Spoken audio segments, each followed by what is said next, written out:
आणि अधिवेशनामध्ये झालेले कामकाज आणि घेतलेले निर्णय याला आपण सर्वांनी चांगली प्रसिद्धी दिली, त्याबद्दल आपल्या सगळ्यांचे आभार. हे अधिवेशन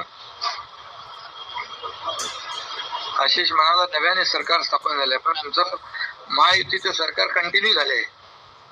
टीम तीच आहे, मॅच नवीन आहे ना. आणि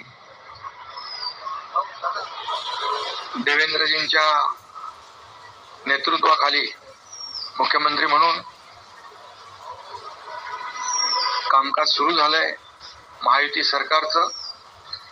आणि अधिवेशन देखील अतिशय यशस्वीपणे पार पडलेलं आहे. कमी कालावधी असला तरी सुद्धा सरकारने ठरवलेलं कामकाज, निर्धारित केलेलं कामकाज पूर्ण झालं. 17 विधेयक मंजूर झाली.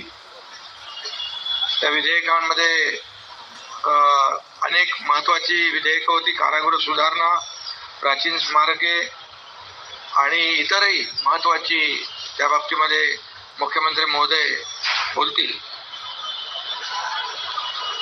अशी महत्वाची विधेयकं देखील मंजूर झालेली आहे. पुरवणी मागण्या मंजूर झाल्या 35,788 कोटीच्या. ज्या योजना आमच्या सरकारने जाहीर केल्या होत्या,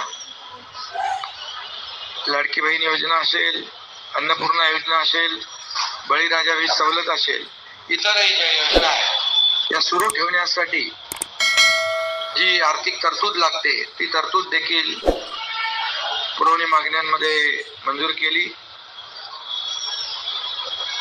लाडकी बहीण योजना आणि इतर योजना ज्या आहेत, आम्ही ज्या घोषणा केल्या, ज्याची अंमलबजावणी सुरू झाल्या, त्या सर्व योजना जशा आहेत तशा सुरू राहतील. त्यामध्ये कुठेही व्यत्यय येणार नाही.